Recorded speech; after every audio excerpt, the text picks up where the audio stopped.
I think the biggest thing is separation. There's a lot of forces, and we could go a lot of different ways with that.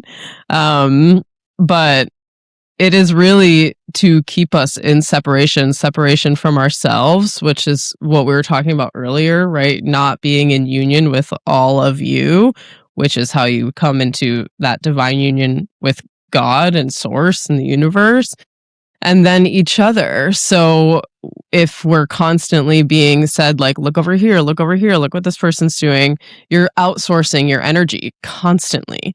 All of those things are huge energy leaks on your system, which is a very purposeful plan, because if you are outsourcing all of your power and your energy out there, you're not turning inward and allowing yourself to connect with your life force energy and your divinity and your knowing.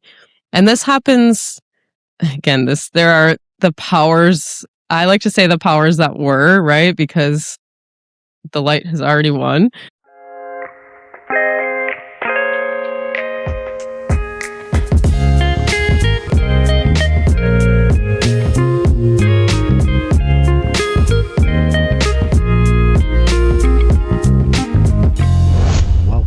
Broaderlands Podcast. The opinions expressed on Broaderlands Podcast are those of the guest speakers and do not necessarily reflect the views of the host or Broaderlands Podcast. Today I'm joined with Dr. Lisa Viapiano. She's a spiritual mentor, divine channel, and quantum-somatic architect whose work helps people remember who they truly are, reconnect with their inner knowing, and move from chasing awakening to fully embodying it. I really enjoyed this conversation. She bridges science and spirituality with deep insight and spiritual wisdom, so I hope you enjoy. Lisa, welcome to Broaderlands Podcast. What an honor to have you on. I'm very excited to be here. Thank you. Yeah, it's an honor to have you on. I look forward to talking to you and learning from you. I found you. I forget how I found you, but I just feel like a lot of authenticity with you. Like you're actually living true to yourself, and I really appreciate that. Thank you. Yeah, it's been a long journey to get here. So, a lot of people often say we're spiritual beings having a human experience, not human beings trying to be spiritual. But through your work, what's your take on all that? I believe we're spiritual beings having a human experience, for sure. We are multidimensional, infinite, divine beings, but we are in these human bodies and we are on Earth. And so there's a bridging that happens there. So, yeah, I definitely agree with that statement, for sure. One thing I love what you talk about is the nervous system. I'd love for you to touch on that a little bit. And, why is understanding the nervous system important for both a spiritual lens and a human aspect as well? Well, we could talk about that for days. From the lens of what I do, so my background is in chiropractic. So I became a chiropractor like over a decade ago. So really learning about the nervous system and the body in the anatomical, physiological sense. Your nervous system controls everything, right? So most of us, unfortunately, are in a prolonged state of fight or flight. You have fight or flight, right? That's your sympathetic nervous system, and then your rest and digest part, which is your parasympathetic. And because of the intensity of this planet and the human experience, there's nothing wrong with fight or flight. It is designed to run away from a predator and save your life, but it's supposed to be a small drip of that. And what happens when we're under constant stress of needing to make money and exist and survive is that we get stuck in a fight or flight state. And when you're in that state, that's a state of survival, right? And so what happens even just with blood flow is that your blood flow leaves your thinking mind and it leaves your digestive system and it goes into your appendages so that you can run away from the thing that's chasing you. And so when we're there, we're just not in our peaceful flow state, we're not really able to connect to our intuition, to our body, and that changes your hormone cascade, that changes everything that's going on in your body. And so regulating your nervous system is, it's a buzzword now. It's much more common to hear that now than it was like 5 years ago, especially in the spiritual community. There's so many like breathwork, meditation, all of these things, acupuncture, chiropractic are designed to like get you back into that connected state. So regulation is one part, right? And then what I do also is building the capacity in your nervous system. So I think the misread that some people have is that a regulated nervous system just means to be like calm and peaceful and like love and light all the time. And that's actually not what it is. It's to actually expand your capacity to hold all of your emotions without collapsing. So there's a thing called, your vagus nerve is a really big part of your nervous system. That's the nerve that runs from your brain. It innervates, your things in your throat, your digestive system, your diaphragm. It's a very important nerve. And when we go into a state of collapse and shutdown, which is also like dissociation, that is a vagal collapse. So our system is just like, nope, too much, I'm done. And that's when people get stuck in the freeze response, which is what happens a lot because of trauma, life experience. When you're having emotions that are just too much, you check out. And so, especially when you start your spiritual awakening journey and you're really getting bombarded with a lot more consciousness and frequency, it can be a lot for the system. And so that's really what I love to do, is to help people not only regulate, but expand their capacity. And a lot of people think we need to be expanded just to deal with grief and sadness and anger and those emotions. But we're actually a lot better at dealing with the disappointments than we think we are. Most people aren't really able to hold love and pleasure and like, what if this works out better than I think it will? And like, to really hold that in your body, you have to move through a lot of different stages of that work. So yeah, I mean, regulated nervous system, you can't make decisions from a state of survival that are really in alignment with yourself when you're only moving from fear, which is where a lot of humanity is right now, for good reason, because of everything that's happening in the world. Yeah. Why is it that we're taught, I know I was taught that if we're in fear or anger or resentment, we're not really being spiritual. Like we're kind of taught to suppress those feelings instead of acknowledging them. Yeah, and again, that's a loaded question too. When you really start to come back into the body, you shadow work, right? So shadow work, parts work, these things that we suppress. One, you use a lot of energy when you're trying to suppress the things that you don't want people to see, right? Which is your shame, your fear, your anger. And so it's kind of like you're plugging up holes in your body. And so your natural essence has a really hard time flowing through because you're using all your energy to hide from the world what you don't think people will love about you. And we all have fear of abandonment, right? Feel like a lot of those very common unworthiness. And so we use so much of our energy to suppress it so no one sees it. But really being fully spiritual is actually going into all those places. You're always going to have fear. It's like, can I turn towards the fear and release what's not mine? Some of it's not mine. It was never mine. It was my parents or the world's, right? And then what actually is mine, can I look at it and be with it and love it and just integrate it into my being? Because that is coming into union with yourself, that divine union. And that is deeply spiritual. Your shadows hold all of the treasures, all the things that you're afraid of people seeing is what really makes you unique in a lot of ways.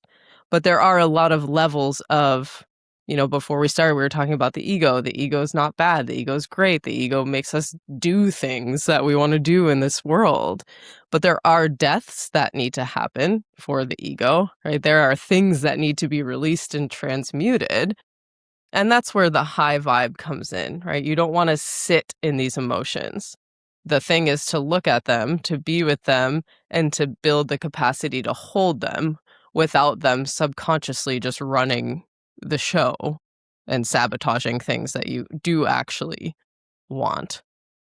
So spiritual, I think being really spiritual is to be able to be with all of it. And then to choose consciously every day. Well, this is actually what's in alignment with me. This is what I feel good. I feel my connection to my heart and to spirit and God.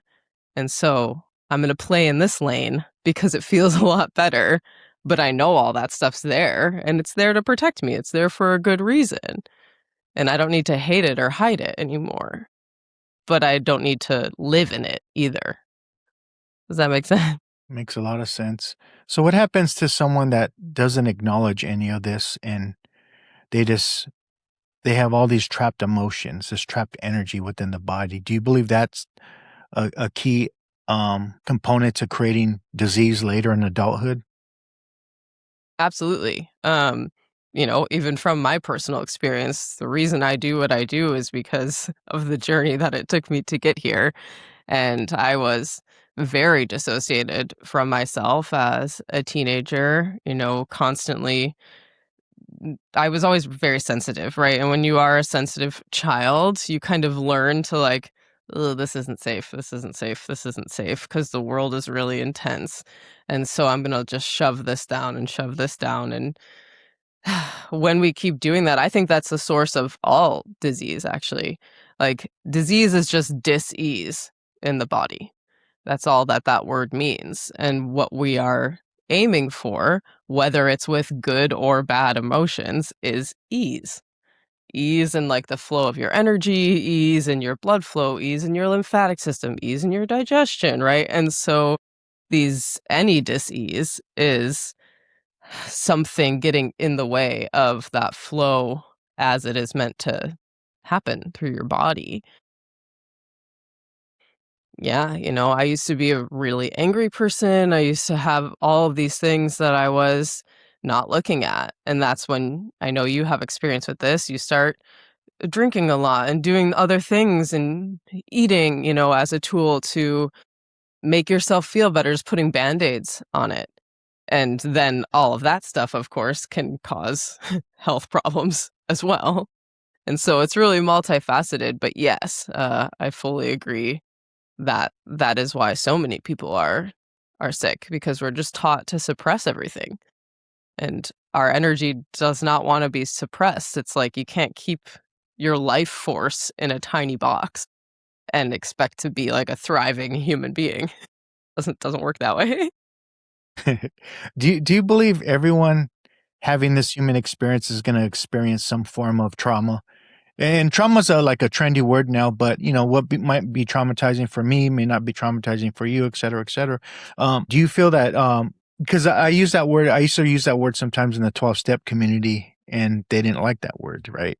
But I think most alcoholics are really or addicts. They all have some form of trauma, um, which is the reason why they're trying to escape and soothe, take refuge in the drink. But do you feel like having this human experience, we're all going to experience some form of trauma? Yeah.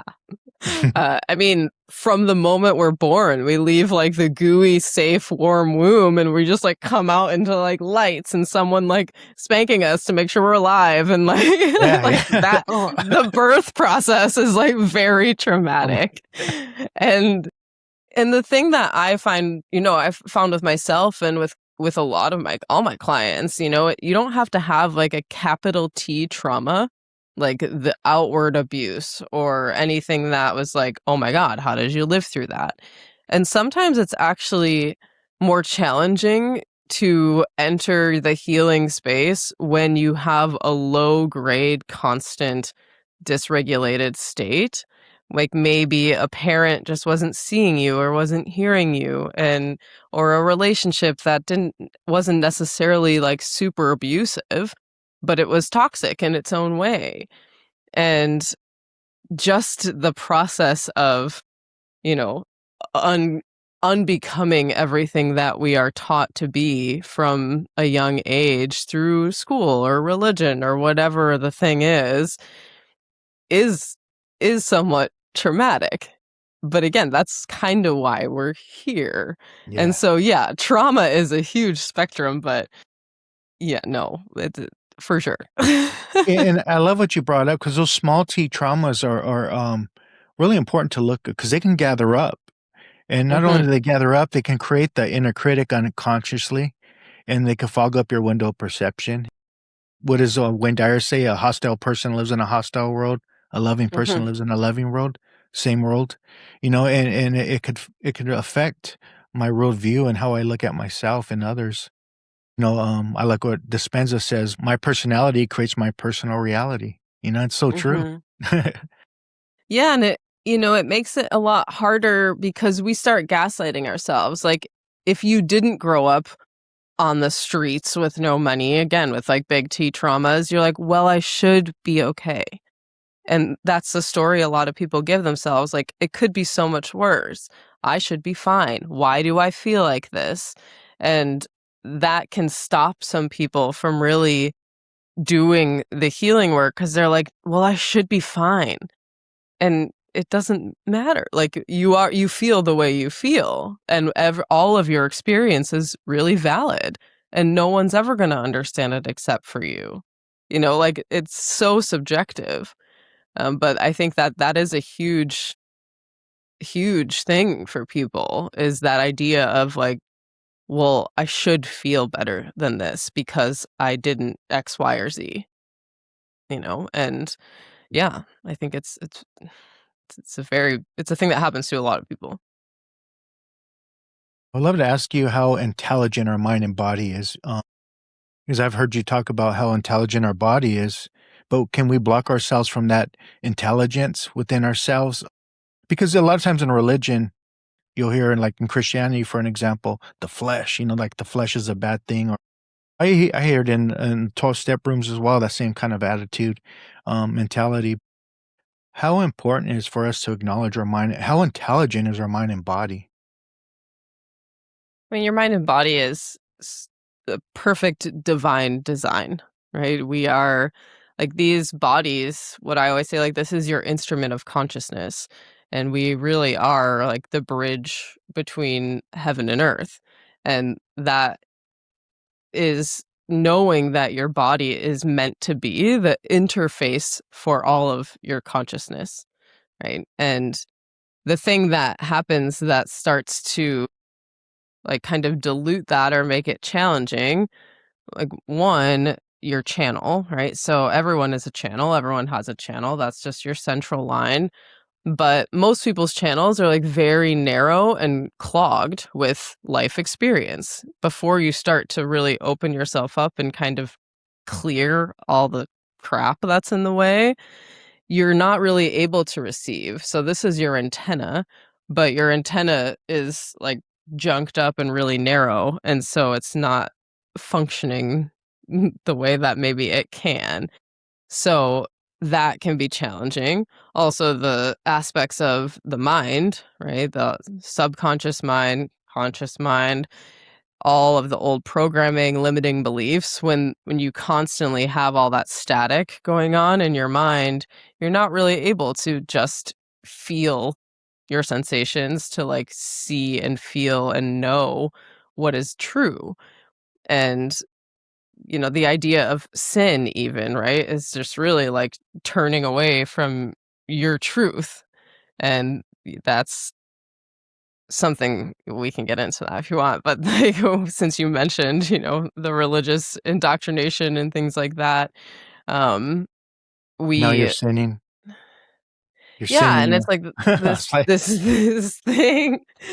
But yeah, your body and mind, we are inherently, we're just, we our cells know what to do. It is like an environment of survival. We just inherently do that. But there can be a lot of detours that are taken depending on the environment. So the environment can be what you put in your body, so what you're eating, what you're drinking, any type of toxins. It can also be what you're consuming via news and what you're watching and what you're listening to. That changes the inner environment of your body. It changes you at a cellular level. And so when your cells start hearing a different story, they're still going to try to survive and do what they need to do, but the script has changed and it looks different. And so that changes the interface of what's happening. Still very intelligent, but the wires can just get crossed, you know? And so, yeah, what you're consuming is a huge part of it, and how you're clearing it out. We're always exchanging energy with people, whether we're in the room with them, whether they're in front of us. It's just we're constantly interfacing. And so if you don't have the tools to protect your field and to clear what is not yours, then you just are sponging up a lot of stuff. And especially in this day and age, right? Like now that we have social media and we have everything you have access to everything. And our nervous systems actually weren't built for that.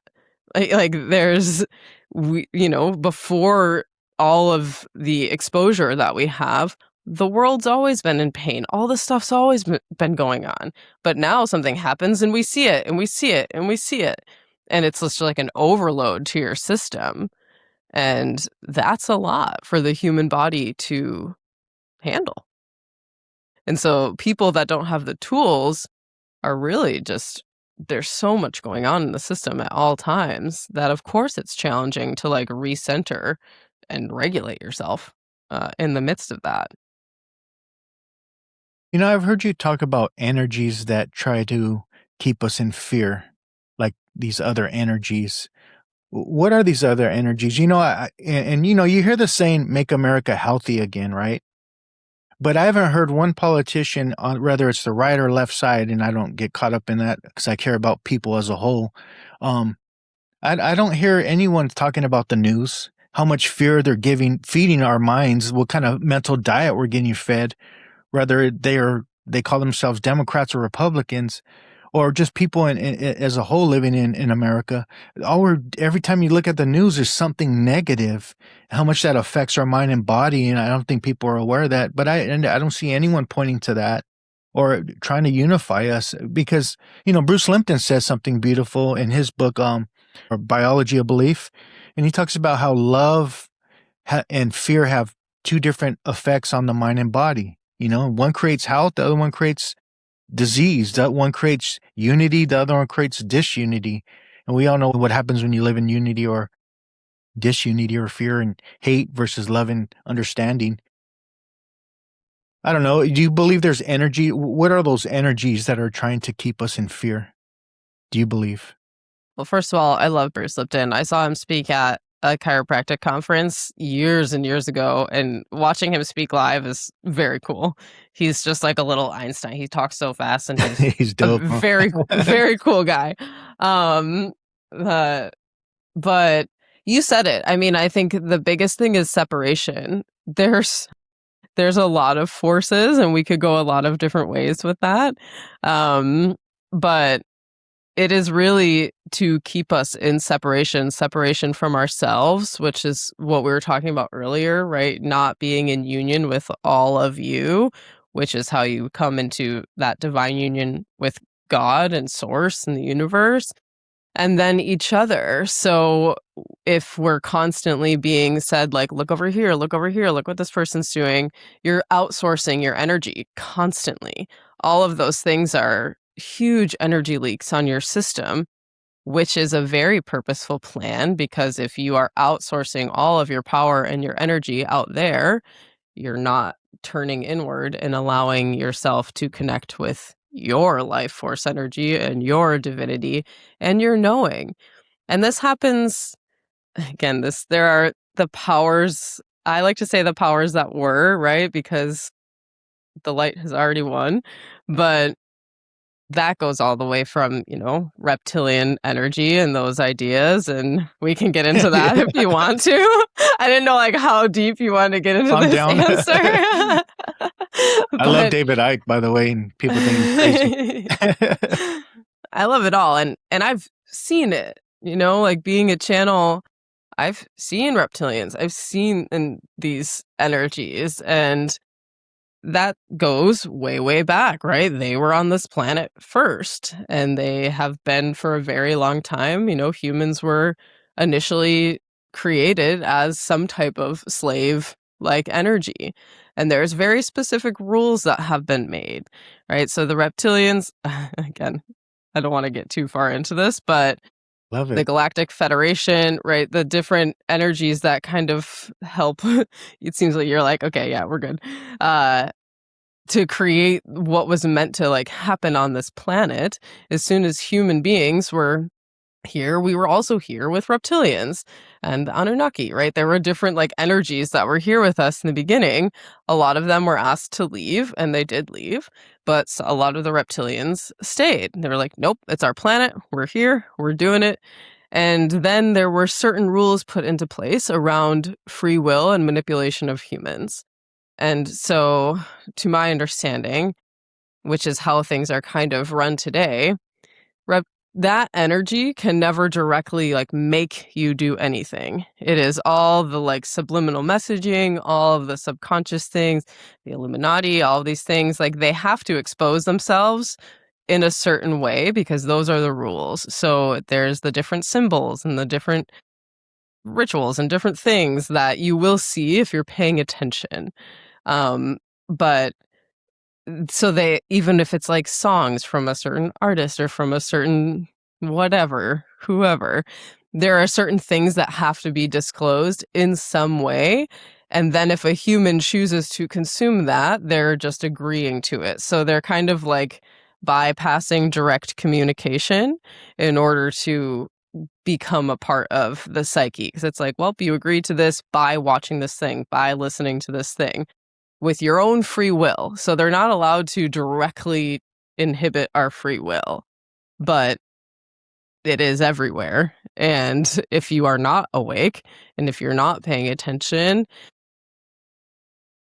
there's a lot of interference that can come in. And the outsourcing also goes into, I can say this because I'm a doctor, even the medical system is or a guru or whatever. It's any teacher, anything that just tells you to blindly follow what they're telling you, you probably shouldn't stick with that teacher for too long.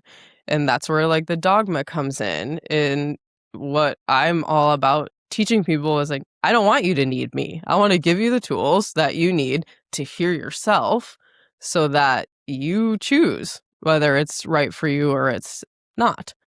And that's going to be a different answer for every human,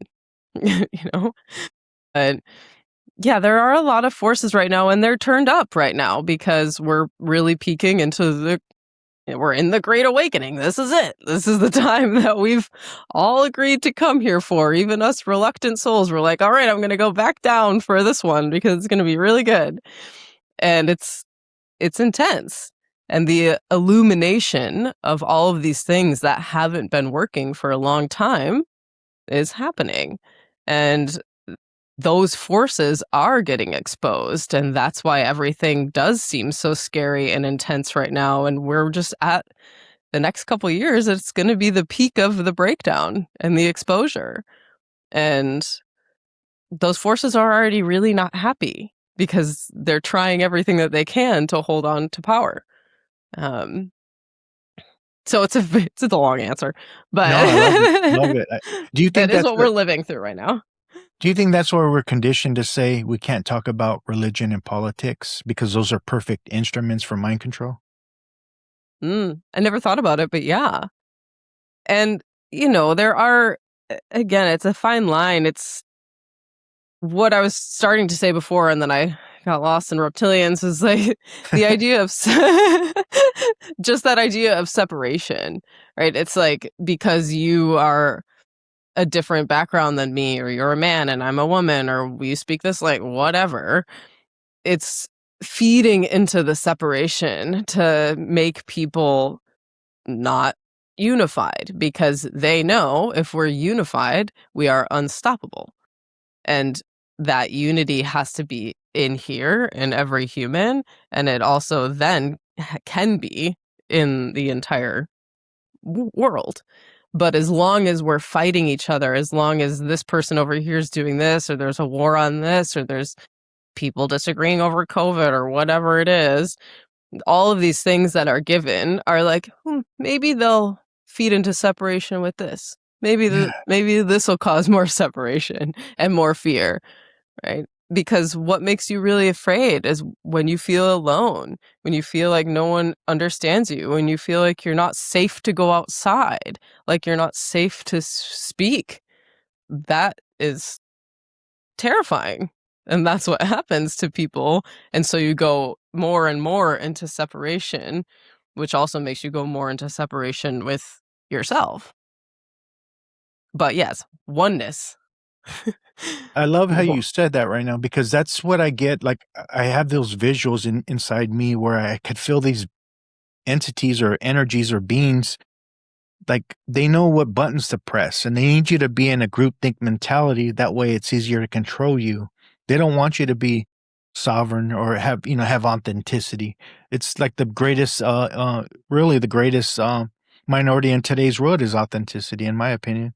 Because they need you. And that's why when you're in a groupthink setting, people get offended or threatened by you if you're living your own truth. It seems like. Yeah. Correct me if I'm wrong, but that's just what I've No. gotten through my own experience. Absolutely. And what you said too, like even just the word entities, right? So entities, parasites, all of these dark energies, it's again a fine line. A lot of people talk about like demons and these energies and all of the darkness. Some of that, a lot of that is us, right? What we experience as a demonic energy can be our shadows, the parts of us we're denying, a lot of that, which can also be a problem with like this certain levels of spirituality. Like nothing is me, most of it's you. And I have also seen very dark entities that are real dark entities. And the thing with that is they also have more access to you when you are in a state of fear, when you are in a unvital state, when your channel is not protected, when you're not in your sovereign state. So it's like all these little alcohol, right? All these little things like poke holes in your aura and make you a magnet for all the dark energies that are out there. And yeah, like there that is real, and there is a lot of that. And there are certain things you can do to protect yourself from that, and certain things that make you a lot more susceptible. And that's also really important for people to know, but then you can't just label everything and outside like, oh, this Yeah. isn't me, I'm being attacked by this thing. Maybe. Both are very true. No, I wasn't planning on going this way, but I really like it. Talking about dark entities and stuff, do you believe we can have entity attachments? A lot of times when someone's deeply seated in alcoholism or addiction, can they have some strong entity attachments to them? I do believe that. Yeah, absolutely. I don't like dogmatically not drink. I just haven't drank in like over a year. And even before that, I wasn't drinking a lot. But, even the idea of a blackout, right? I believe is like your soul kind of like your consciousness, like vacating your body for a minute. And you're really not super in control. And then that is a big time where like those beings can come in. Now, sometimes when I even walk by bars, I'm like, oh, like I can like feel just the sphere of energy that is happening there. And, with the thing with entities is, or any darkness, just like humans, what they really want is love. A lot of them, most of them. And so I've faced off against some like really intense dark energy, and you need to be able to look it straight in the eye, be like, I see you. I'm not afraid of you. And I will offer you love if you are willing to take it. And some of them will be like, nope, I don't want it. And some of them will receive it. And that is, that's the alchemy of the darkness, which again mirrors the alchemy of your actual shadows. It's like to see them first, to see these parts of you, to look at it and to forgive it and to love it back into wholeness. But there are a lot of dark energies that are not interested in that. I love that. I was a blackout drinker, and my friend Carlo, he passed away a couple years back. He OD'd, but he was with me the night I blacked out. And I remember drinking and drinking, and like I remember asking myself many times, like, why do I black out? Why do I get like this? Like, why do I get so violent? Like, I can't even control myself. Now I'd be waking up like puzzled about the night before, like what the fuck? And but yeah, like you said, it felt like something took over me. Like I just couldn't control. I had no control. Um, the sound reasoning was gone, and yeah, it was just crazy. But my last night drinking, my friend Carlo heard me in a bedroom, and he said it sounded like I was fighting demons. The noises that he was listening to. He called me a couple years later from prison and told me this stuff. I didn't even know he was with me that night. I was blacked out, and but that's when I had like a crazy like Nirvana glimpse of Nirvana type experience, meaning like the sense of was blown out.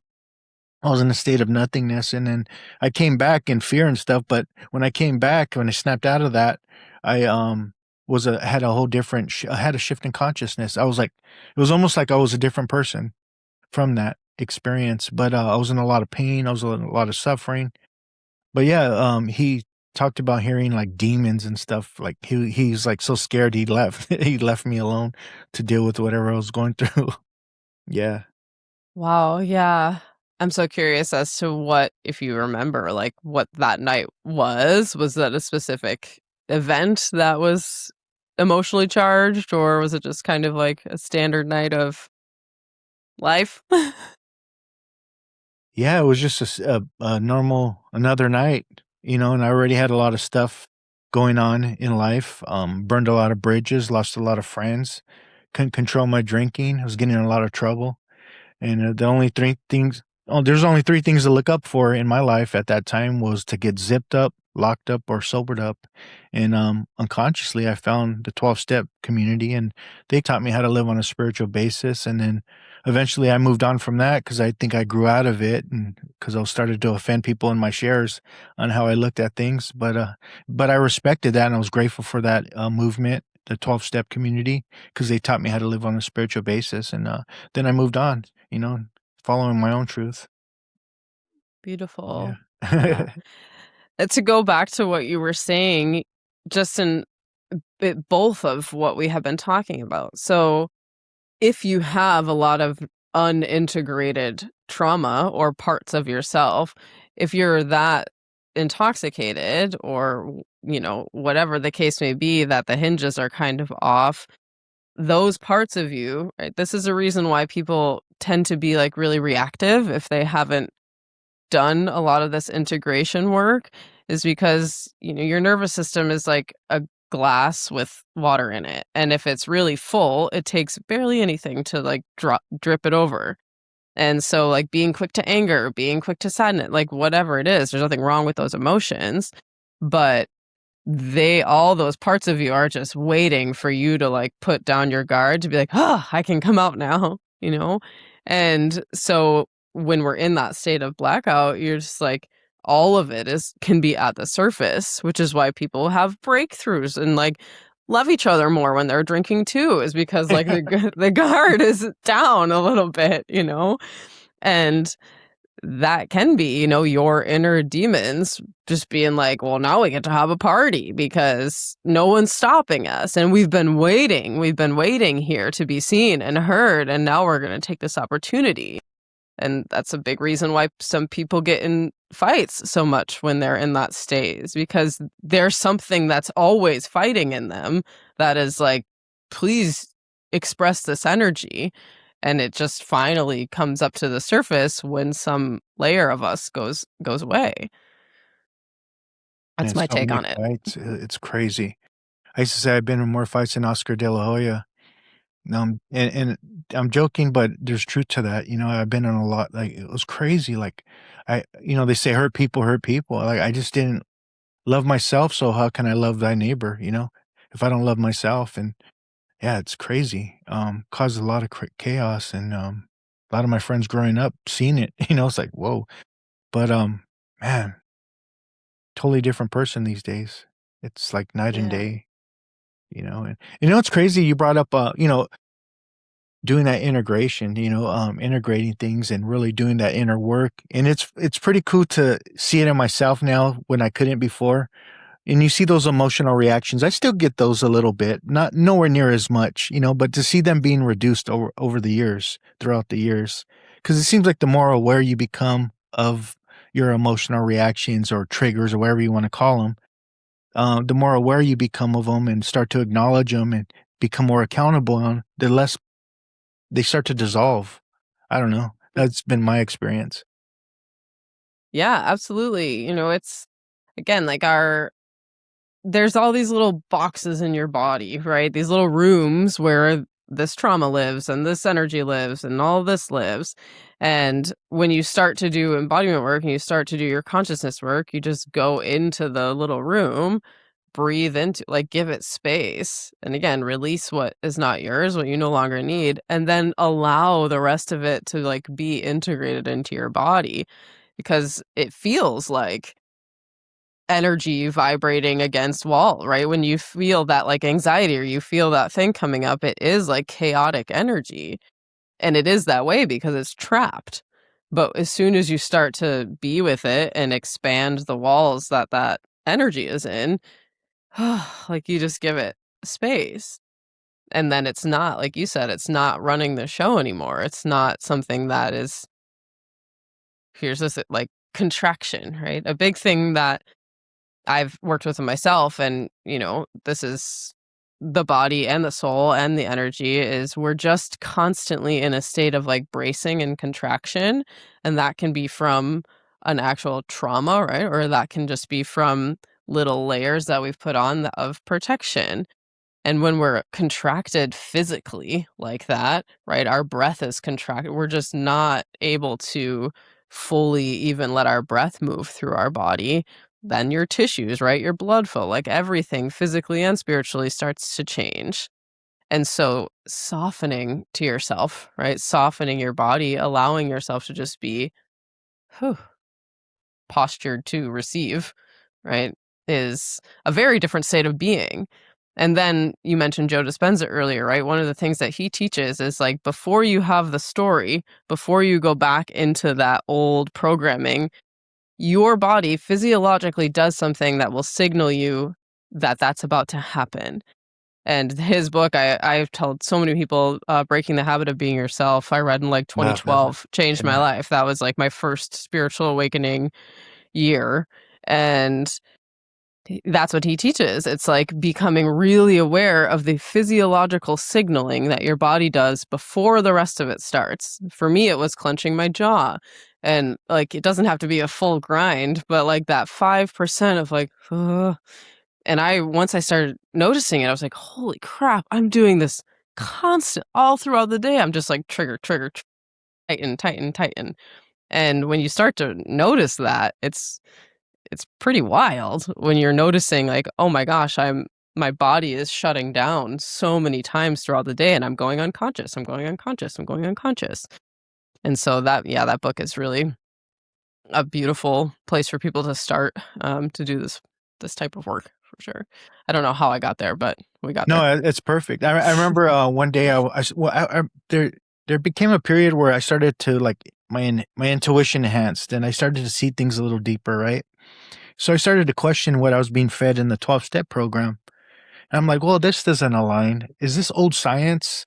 Was never proved. Like then one day I pray and I meditate, and a couple days later, I see this book at Barnes and Noble, and it was like almost everything got dimmer, and then this book was staring at me like a little bit more brighter than everything else, and it was Joe Dispenza's book. So he started to give me confirmation what I was started to feel in the 12-step programs. And I love, like I said, I love the 12-step programs, but it definitely needs to be upgraded. If I built a house in 1939, I'm definitely gonna want to do some improvements now. Living in today's world, uh, it's stuck in 1939, and I think it limits people. It helps people, and then it limits them to a certain. And with that limitation, it creates dogma, like a collective ego. Yeah. Yeah. And I think I shared with you, I have people that are really close to me that are addicts and have been through the 12-step program, and like you have decided that I've actually kind of moved past this. And I think a lot of it is the identity, right? It's like constantly choosing and fine line. Like you said, like it saves lives, it helps people. Great program. But if you're constantly every day coming back to this is my identity as this, it doesn't really give you a lot of leeway to not have that identity.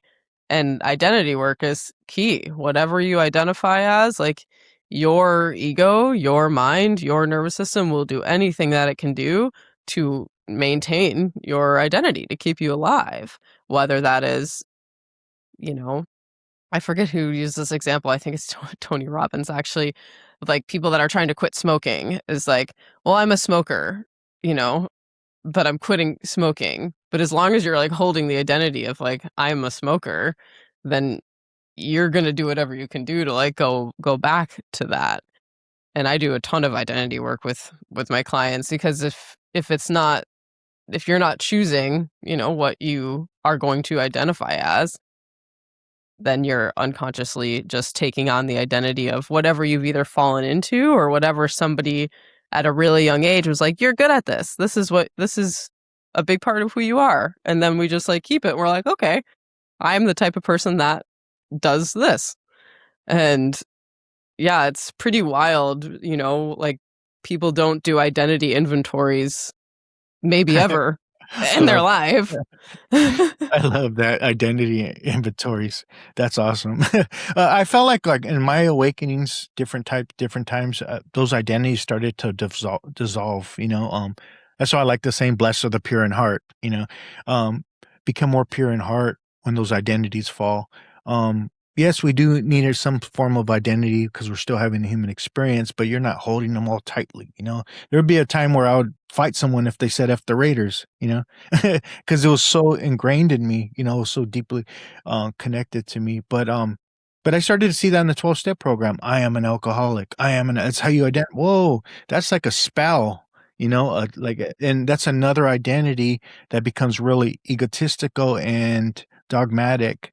And that also affects our mind and body. If I continue to believe I'm in a state of it's survival mode.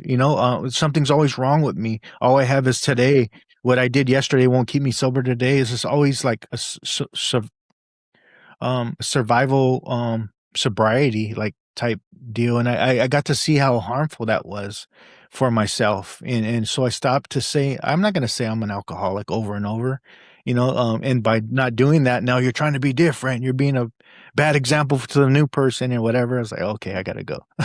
Because that kind of create disease too, later down the line, is like maybe cancer, I don't know. But if you're not acknowledging trauma and then you're constantly on survival mode, like you have a threat that all you have is a daily reprieve, and reprieve means delay from impending punishment, that affects your mind and body in many different ways, unconsciously, in my opinion. Absolutely. And that idea that you touched upon just now of like, there's always something to overcome, right? I think that is a huge part of what we've bought into as humans too, is like our baseline is pain, and we're trying to do whatever we can to move away from that, like to suffer through it or like slodge through it or to work hard, and then we can have the money and the joy and whatever. It's like, well, yeah, some truth in that. And what if I just like don't have anything to overcome in terms of things that are going to create a state of suffering every day before I get to just be happy.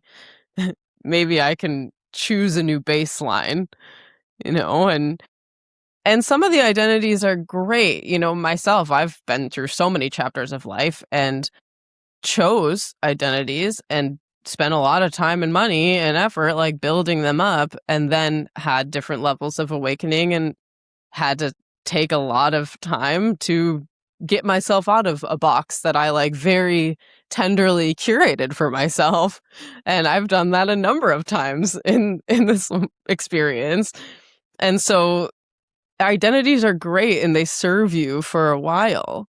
But the thing is, when you do outgrow them, and then your soul starts kind of screaming at you like, this isn't in accordance with who you actually are. You needed it for some time, but let's look at what you've actually evolved into. And that process is painful. When you break up with identities of self, there's a grieving process that needs to happen, and that can be inner, and that's also outer with your environment, your friends and relationships and jobs. And that transition is a big part of life, and it's a thing that a lot of people resist because you take a world that you knew based on that identity, and you have to change who you are to be more of you. You're not really changing, you're just allowing your truth to come through that wasn't available to you before. But that is really a death. That's the ego death. That is the identity death that people often will go through, but they go through really trying to hold on to it because it's scary. Like, I don't know who I am without that. That's completely unknown. And so how much of it can I hold as I move forward? And that resistance is the suffering. And that's like the really painful part. But you need to have the grieving process, because I think if you don't, that's why a lot of people end up going back to the things that don't serve them, because you didn't really allow it to like fall out from your being and grieve it and say, thank you so much for like that version of me. Wow, I love you so much. And I don't need you in that way anymore. And I'm going to be this now. So you drop it. So you let it go. But yeah, it can be really good things too. And sometimes that's even more painful, because it's like, oh, well, this really got me to a place I needed to be. And then yeah, that's, I think, the transition that people, again, after you've been through like the first level of your spiritual awakening and you've done a lot of healing work, and then more of your consciousness is available to you and you are more attuned and you are receiving more, like today you're at a different level of consciousness than you were yesterday. And that builds, and that brings a different expression of how your soul is able to express through you. And sometimes it's small things that you're like, oh, actually not that anymore. But sometimes it's really big. And I think 2025 was a year for a lot of us where we were getting a lot of stuff scooped out of the being and like shedding so much, myself included. And it's like, well, I'm not running away from everything. All of that was great. But I know that it's not exactly now who I am and who I'm ready to show up as. And the more I hold on to that, the more suffering and restriction I'll feel, you know? Another thing I started to feel was like that thought form, like hovering within the group, or like an egregore. Like we can create that with our collective beliefs, right? Like an entity type energy. Yeah. Well, I felt that. Like, whoa, like I could see it through feeling, if that makes sense. Yeah. Yeah. It's a huge have you read Reality Transurfing? Oh, you would love it. Dense book. I would suggest like listening to it. It's huge. But it's a pendulum, right? Like that, those things are like politics is a pendulum, religion is a pendulum, sports teams even, right? Alcohol, like all of these things are pendulums that can become these bodies of energy that will like can sway a whole consciousness into that thing, or to be looking at that thing. So pendulums are really fascinating. idea. We'll do part 2 after you read Yeah. reality transurfing. But it's exactly that, like that it does create, with women, one of the things, this is a little bit of a divergence, but um, it's also, I think Eckhart Tolle describes it as like a pain body, right? Like you have your pain body and then there's like collective pain bodies. And um, like the idea of PMS and like women on their cycle is a whole developed like weird pain body of disempowerment and like pain. This is like the old school, not women that are really embodied in their, divine femininity in their body. But it's like when I'm doing this, there's shame, or I should be in pain, or like whatever comes along with that. And that's actually a time where you can be the most connected to like your higher self, your God self, your intuition. Like it's such a beautiful time for women, but from like a teenage time we're programmed to like, ooh, this is shameful, or it's gross, or I should hide from this, or whatever. And it develops this whole thing of its own. It's like a whole entity. So very different than the entity over Alcoholics Anonymous, but the same idea. And you know who helped jumpstart AA, which is pretty interesting? The Rockefellers. Oh yeah, you told me that. That's crazy. That's crazy. I think they knew some stuff. They knew how a lot of stuff works. Yeah, they definitely had their hands in a lot of pies there. Yeah. From the medical system, history books, etc. Yeah. A lot of times in spiritual communities, they focus more on transcendence versus embodiment. How is that harmful for an individual? Like, is there bypassing going on when you just focus so much on ascension versus integration? Yeah. Yeah, for sure. Transcending is escaping to rise above, and there are good aspects of that. But when you're only working out there, and we talked about this a little before, like when my channel even first opened, when you get like blasted with everything that's there, and the veil's lifted, and really cool. There's a lot of really cool stuff. And so like go up there and play and explore the quantum and different dimensions and star beings and whatever, neat.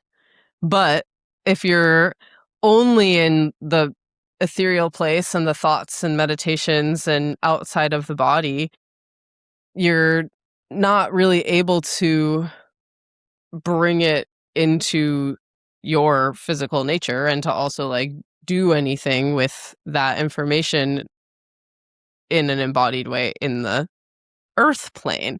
Like your body is not an obstacle. Your body is the bridge, and your body is really, like I was saying, like your interface of consciousness. Like your body is your soul's chance to be here, right? And when we abandon our body, we are cutting ourselves really short from the beauty of, oh, this is the vessel that I can actually experience my heart, which is my experience of like the divine and God within myself. And that like beautiful union and co-creation can't really happen if you're constantly turning away from the body. So what also happens is when it comes to higher frequencies, right? There's, full spectrum frequency. This is all like the lightness and the dark.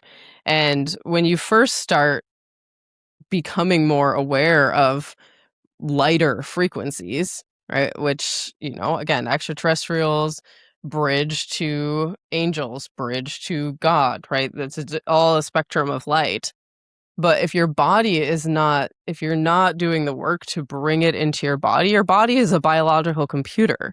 And so you have to be clearing out the software and hardware and upgrading and doing the things so that you're not like glitching out if you're trying to hold higher frequencies, which is a big reason why people like don't think that they can channel, or don't think that they're spiritual, or don't, whatever the case may be, is because you'll have this experience. Maybe a lot of people get it from like plant medicine or ayahuasca. Some people have those experiences like you did, just naturally, like something happens.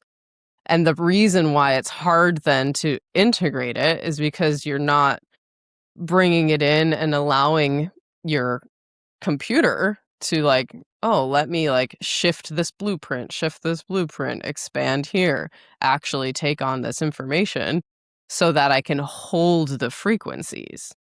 And that's where a lot of people stop short.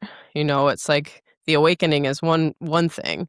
And then if you really want to inhabit that energy and inhabit your divinity, it's already there, that you have to be able to hold it. And some of the spectra, like, energies can be really intense, which is why people have a lot of like physical, movements and twitches when they do healing work or when they're having those experiences. Like the body literally will like glitch out and shake. But if you continue to do the integration and to continue to like clear your channel and to work with the energy, you start to be able to hold it better, which is then a constant, again, coming into the heart is a big thing with that, because that's your real interface with the divine. So it can be like a constant exchange from within you that isn't, I'm here 1 minute and 1 minute I'm not. It's that actual like merge and sustained state of being, which is the long haul that takes kind of the consistent conscious and subconscious effort. I don't like to call things work because that feels hard. But,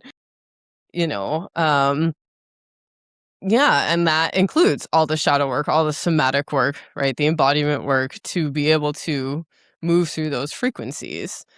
When I realized that this was something that I was going to do, I said, okay, what are all these frequencies? And I've experienced a lot of grief and a lot of loss and a lot of joy and all the things.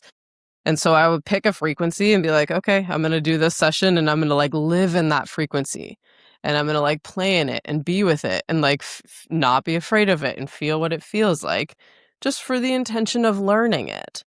And then I'll have it more in my body, more integrated. And you can do that with every single frequency. And that's how you start to like really be able to come into that union with yourself. So I don't remember what your initial question was, but So that's basically what divine alignment looks like for you? yeah, divine alignment. So one, all the shadows, right? All the different parts of you, seeing them, turning towards them, forgiving them, loving them, bringing it back into alignment. And then your, divine masculine, divine feminine parts of you, we all have both. And they're not supposed to be always one in the center. Men can be have really strong divine feminine. I was in my masculine for a really long time when I was doing sports chiropractic stuff, and my feminine was kind of offline. And then it was like, oh, my oracle is like very feminine. I need to like learn how to blend these two. And so it's that like communication and trust. A lot of people, because of other experiences they've had, right? Say you're a woman and you've had a lot of difficult relationships with men or your father, like the masculine blueprint that's existing in your body isn't quite in its realized divinity, because it is like the toxic masculine or the unrealized masculine or the wounded masculine. And so we don't trust that part of ourselves, because it's like, well, why would I trust you? This is what masculine energy is. This is just an example. And so it is, clearing a lot of that noise and bringing yourself back into trusted union with that energy. And the same on the other side, right? Feminine energy, masculine energy is like the structure and, like creating the stability and the structure and all of those things. And feminine energy is more flowy and chaotic and like, I just want to like be in my time, be in my flow. Don't rush me, And so, like, our inner masculine's annoyed at our feminine because she keeps changing her mind and she keeps, like, doing these things, and then we don't wanna be rushed and we don't wanna be punished, so we're, like, fighting with our masculine. And so that union work can be quite complex, and take some time depending on what you've been through, but that is a really big part of it. And, that you had mentioned when I posted about the Magdalene manuscripts, like Mary Magdalene, Jesus, right? That union is the blueprint of, like, our highest blueprint that we have for divine union. And that was like the individual work and coming together in that work to be a blueprint for us to follow. And that blueprint's gotten a little distorted in many different ways. But, that is like the highest example that we have of humans that were in that divine union place, in my opinion. And it was like, here's a way that you can do this. Here's a blueprint that you can follow. Because you're also human and we were also human, and it's possible. I love that. What does Christ consciousness mean to you? Mm. I mean, again, following that blueprint, right? Like, Jesus was never holding himself up here and being like, only follow me and worship me. It was, let me, like, be my friend, essentially, and be in the heart and in that oneness and forgiveness and understanding and presence, and that unification with your neighbor, like you said, like, love your neighbor and turn the other cheek, right? It is just like that, truly that resonance of love and union. I know I keep saying union, but that is what that is. And so Christ consciousness is really like being able to hit that octave of self love and forgiveness, and to really radiate that forward, to be like an embodiment of that truth. And these truths are the big truth, right? Is that, like, you are an extension of God. You are God experiencing itself in a human body. And so that doesn't need to be gathered from out there.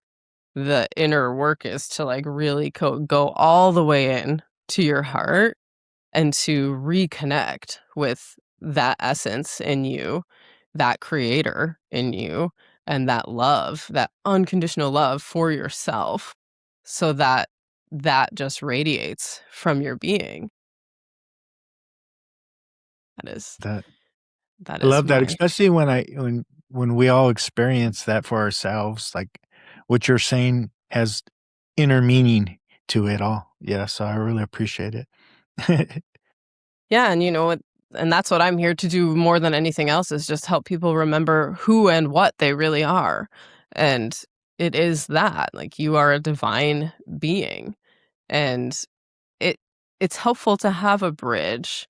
There's nothing against religion in that way, but it is, you can't only be seeking it from, I can only get this if I'm reading it from this book, or if I'm in this temple, or if I'm in this church. It's like, you can be in full, like, connection with the divine in a grocery store, in anywhere that you are. You don't need a set of rules aside from presence and breath and choice, to, like, constantly be turning back towards that.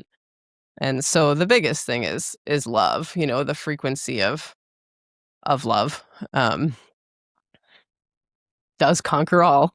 Not in a way that I think a lot of people think it does, but when you really come into loving all parts of yourself and remembering that you are the divine, and living from that, and that is a moment to moment choice. It gets easier, but it's also really easy to not be able to be in that place if you're subscribing to a lot of different things and kind of controlled by your external environment in a lot of ways.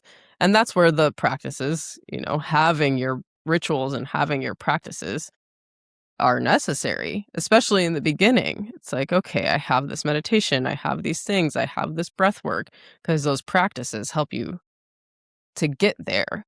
And then once you have a stronger relationship with that energy, you're able to be there easier. But in the beginning, for most people, what does it feel like when your life force runs through your body? A lot of people will be like, I don't know, I'm alive. But when you actually feel like your life force moving through you, when you actually feel God moving through, like in your heart, right? That's a very different experience that you can't give someone. It's just something that, you have to experience. And once you have it, once you have the window, then you're like, okay, I know what this is. And that's also why we've talked before, like, I don't love the word healing. I really love the idea of frequency facilitation. Even going back to Jesus and Christ consciousness, like what the healings that Jesus would do, be like, go forth and tell no one. Because as soon as you tell someone, that frequency will change, because their doubt will get into whatever the state of ease is that I have helped facilitate in your body. And I will get into I have a very close relationship with Jesus from channeling. I mean, I grew up Catholic and I had that whole thing and turned away from it and all that stuff.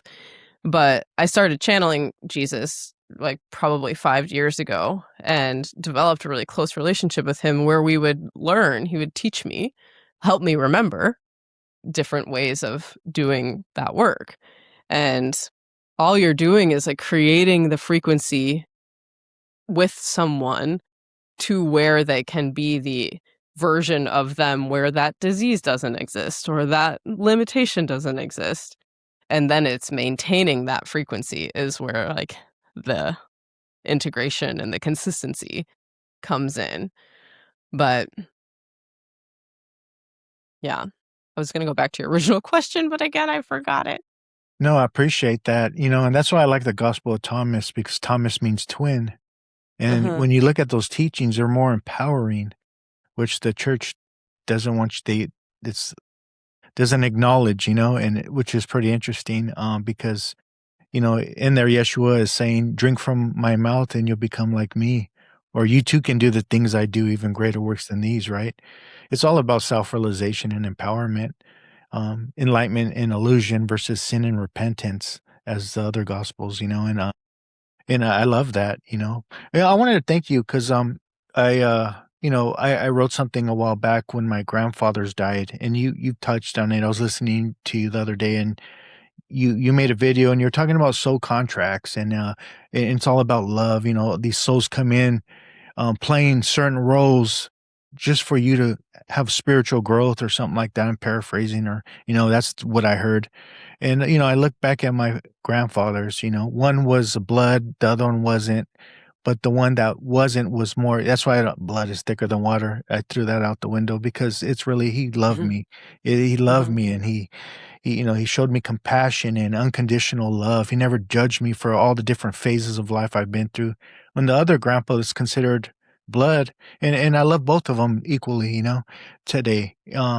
But he played the bad role, the bad guy, the bad grandpa. Were always putting me down, talking down on me, yelling at me, kind of like spiritual abuse, in many ways, and mental. Um, but I got to thank both of them because they played their roles perfectly. And if there was a Emmys for that, they would have won because they did such great roles, and I love them both equally for that, and you just gave me confirmation because this all they just recently both passed, and Yeah. yeah, so it's still fresh in me, and I really appreciated that about you. Maybe next time we have a part two or something, we talk about soul contracts and about being a professional channeler, and maybe share your upbringing and how you got to this point, if you don't mind. Yeah, for sure. I would Yeah. love that. But that's beautiful. Thank you for sharing that. And I'm sorry for your losses again, and that is a lot. And it's beautiful to be able to like zoom out into that space, because it does make it a little bit easier to move through and to just be like fully with, all of the aspects of loss. Um and even the hard things, like you said, to know that it is made in a contract of love. And I feel really lucky to have been able to see that.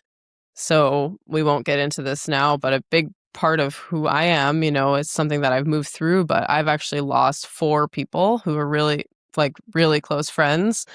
And one of which was like my last like serious partner I was with for like 4 years, my best friend who was like my person, like really deep people. And so I again feel lucky that I can communicate with people who have passed and have like can be in that space.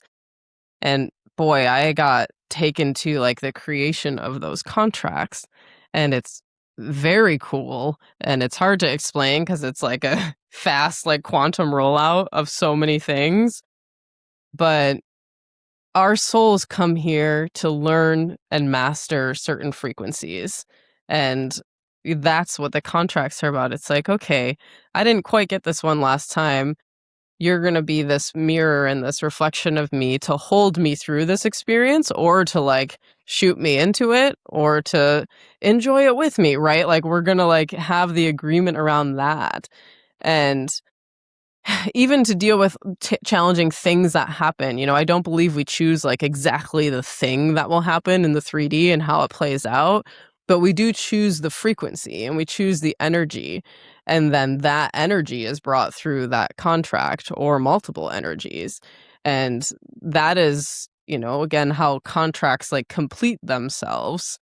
And the idea of karma is like, I'm going to keep showing this to you until you learn it and you get to choose how intense it has to be. And I do believe that our souls know how like tightly we need to get squeezed to have that awakening or to have that catalytic moment. And sometimes that is the agreement of death. And these people that were close to passing is, when I had this experience with my best friend who passed after she had already passed, she was showing me different people who were going to be in my life at that time. And she was like, you're going to be locked in with this person, because when I leave, you're going to need support. And it's just like such a beautiful, intricate web of how these things are designed. It's just like, but it's really hard to be in that place when you're in the loss. And so it's like, yeah, we need to really, of course, feel the loss. And I love that, like doing writing and doing like however you can express to those people is such a beautiful way to move through that. um yeah, I'm glad that resonated, because in my opinion, it does help. And again, not bypassing the human, it's like have your human experience. And then if you're able to like zoom out into that like more God perspective of things, it can make it a little bit easier to be like, and death, death is really just existing elsewhere. And we have a strange idea of death in these human bodies because we are on this planet and we're not able to see and physically be with the person, but they're really just existing in a plane that can't interact with us in the same way anymore. And that's also can be very comforting, I think. That's awesome. Yeah, I love to have you back whenever you want. Please, yeah, please come back on because I would love to talk about that, your journey, because we missed out on that. I wanted to get in your journey and then, talk about soul contracts. It's always, I love learning about all that, and it's always intriguing to me. Yeah. Yeah, so many things that we could talk about. Yeah. I'm very happy to come back. Yeah. Thank you. Well, thanks for coming on. How can we find you if people are listening and they want to find more of your work? Yeah, on Instagram, I'm just at Dr. Lisa V. Dr. Lisa V. I just started my YouTube channel. So same thing, like if you search Lisa Viapiano, or just at Dr. Lisa V, those are my 2 main places. And then my website is linked on my Instagram and on my YouTube. Um, but I'm excited to be on YouTube because I'm definitely like a long form person. So going to be doing a lot of fun channelings and just more somatic experiences and things like that on that platform. So that's exciting. I appreciate it. Well, thanks for coming on. Yeah, you're welcome. Thank you so much for having me. Namastizzle.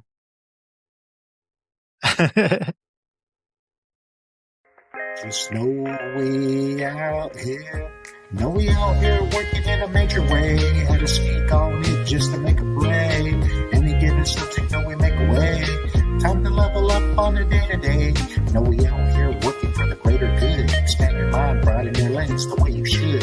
From the stars to the galaxy to speak on spirituality. Higher understanding for the neighborhood.